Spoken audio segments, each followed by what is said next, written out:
आता गाडी माझ्या अंगावर चढवलेली आहे साहेब. खोटं बोलायचं खोटं बोलायचं नाही अशा डायलॉगवर या पोरानं यो व्हिडिओ इन्स्टाला अपलोड केला.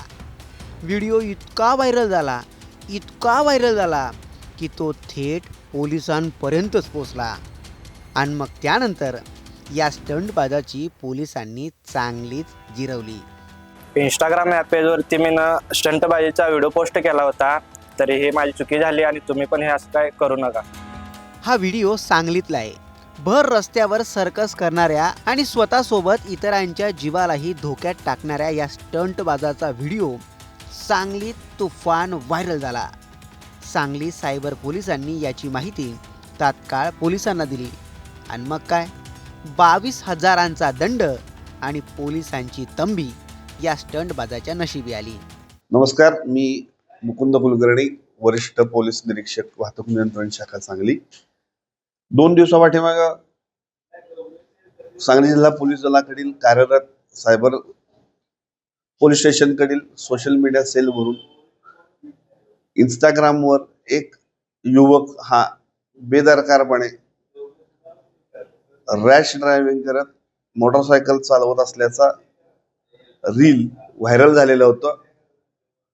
त्या अनुषंगानं माननीय पोलीस अधीक्षक सांगली यांच्याकडून संबंधित मोटरसायकल चालवणाऱ्या विरुद्ध कारवाई करण्याचे आदेश मिळालेले होते. तेव्हा त्या युवकाचा शोध घेतला आणि त्याला ताब्यात घेऊन रॅश ड्रायव्हिंग करणाऱ्या त्याच्या विरुद्ध मोटार वाहन अधिनियमांतर्गत रोख रुपये 22,000 इतका दंड त्याच्याकडून वसूल केलेला आहे. आणि त्याने देखील सदरची चूक ही मान्य केलेली असून इथून पुढे अशा प्रकारे कोणीही ही चूक करणार नाही हे त्यानं कबूल केलेलं आहे.